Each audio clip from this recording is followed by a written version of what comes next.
So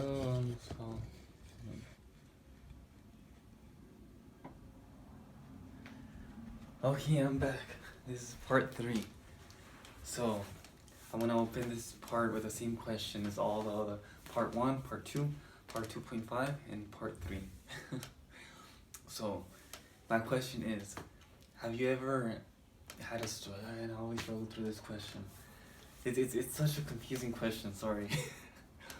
Have you ever had something happen to you, or have you ever experienced something and you told someone, and then that someone was inside your story this whole time, or that whole time, you know? Or obviously, when you say a story, it already happened, but they were part of your story when it happened. Has that ever happened to you? Think about it. Just kidding. It's. I don't think it ever happened to me twice. I know another time I went to go see the Trans-Siberian Orchestra, and I met someone that saw it as well, and I didn't know her at the time. But other than that, this never happened to me, so I'm kind of stoked about it. So that's a question. A video, the part 1 tells you how Nayeli, this is kind of a story about me and her, how she met me, how she was part of my story from her point of view. The second part tells you how I was in her story from my point of view, because it is a little confusing, you know. Like if I wrote about it, like whose point of view would I tell? That's why I did this part 1, part 2, and then part 3, I'm gonna tell you how I told her how she was in my story. So this was fast forward a couple of weeks ago, or a couple of weeks later, because this all takes place in one semester. In one semester, basically 4 months. But you know, here I am telling you something for like 30 minutes. I mean, if you combine all 3 videos, or 1, 2, 3, all 4 videos. So yeah, this was in November. This was after, maybe it was even in December, because my best friend helped me move in before Thanksgiving, and then, you know, she took off for Thanksgiving break, so it might have been December. So by this time, I had my own apartment, and it was like after like 2 or 3 months. I mean, I stayed with Carmen for 2 months, but in between, in between her and Chito, I was homeless. In between the Carmen and my new apartment, I was homeless. And before Chito, I wasn't homeless, because I found Saud right away. But so anyways, I ended up having my own apartment. If you really want to know why, comment down below. Maybe I'll tell you that story.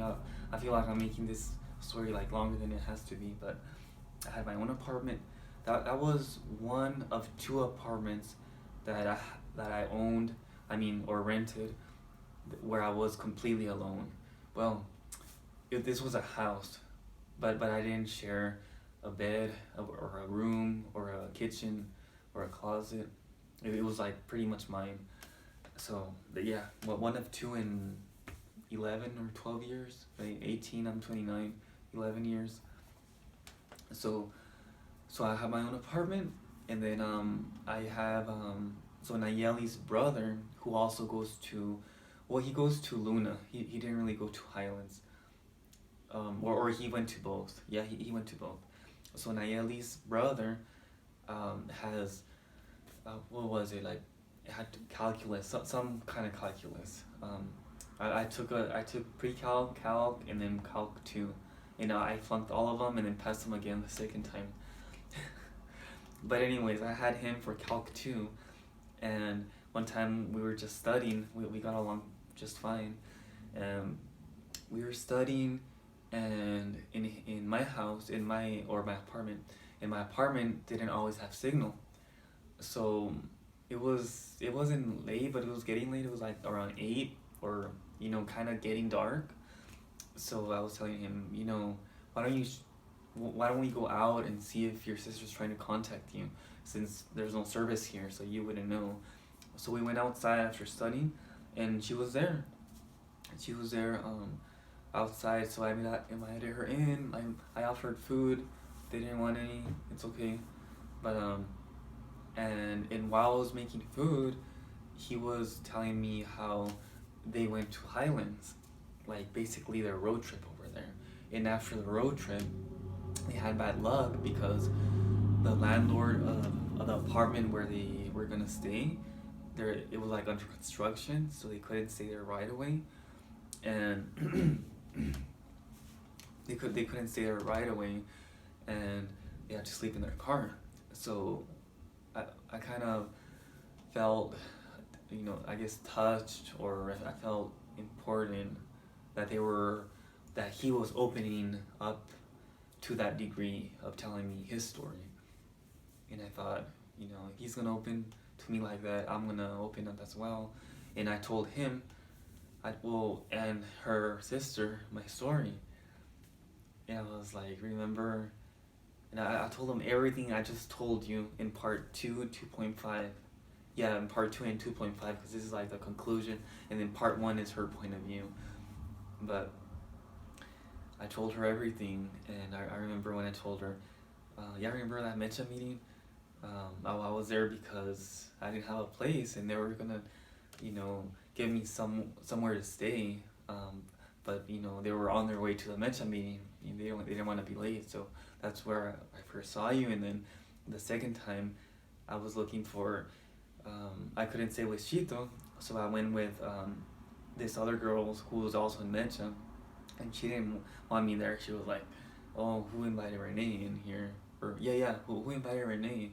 Because I went unannounced to their apartment, so I'm like, no, I'm not gonna stay there. So after I left, I took a walk. I went to Sonic, and then I took a walk, and then I found Saul, who went to his apartment, which was like really really close, and then he invited friends, and one of his friends was Nayeli, and that's where we actually met.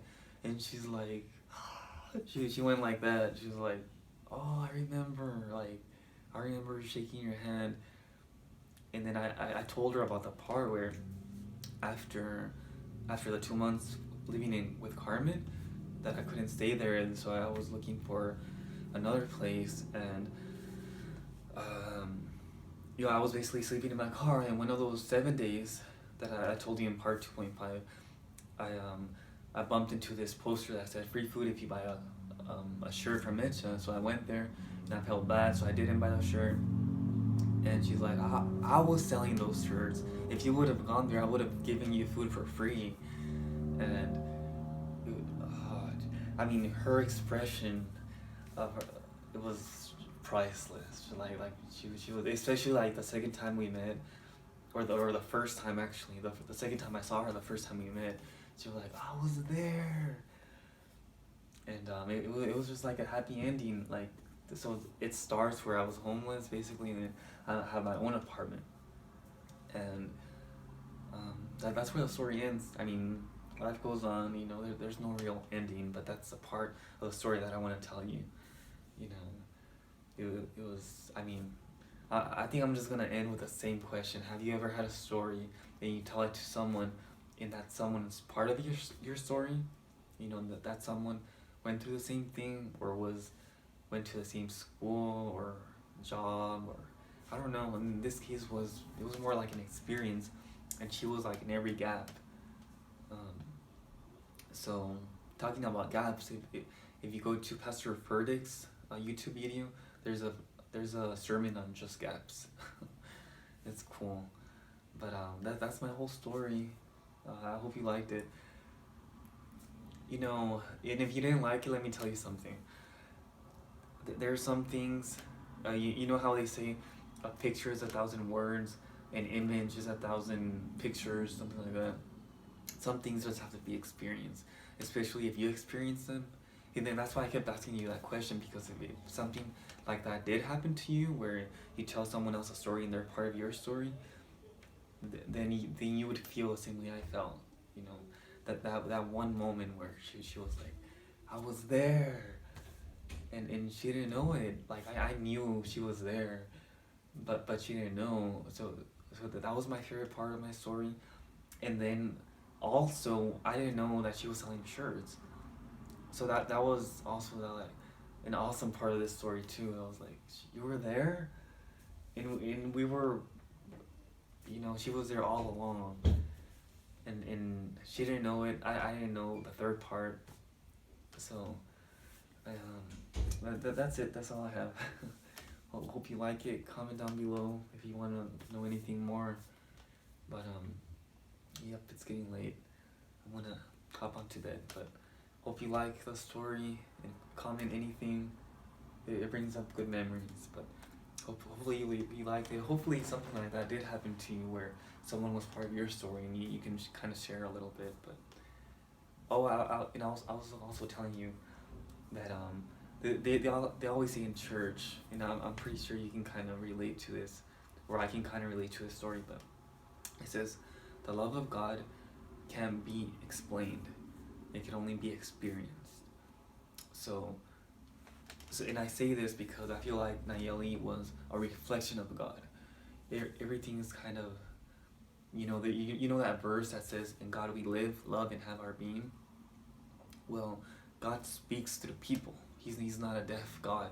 He speaks through people. Like whenever something happens at a certain time at a certain place, and you're like, "Damn, that was like perfect," or "That just happened," or and it can be little things. That's when God is speaking. He uses people and things to speak through you. And if he's not clear, he's gonna keep talking to you until you hear. But yeah, the love of God can't be experienced; it can only be explained. So I feel like God was with me all along, and she used Nayeli to be my witness. So yeah. Well, anyways, I just hope you liked the story. It was just awesome when she found out she was part of my story, and when I found out that she was in that last part of my story, and I was like, "You were there?" And she was like, "I was there." And it was awesome. But anyways, hopefully I didn't mess up any of the footage. But that shirt is from Hardcider. My friend Nicole's works there, so if you live in Albuquerque, go visit her. If you don't live in Albuquerque, you need to take a road trip. But yep, we'll see you guys later in my next vlog. Yep.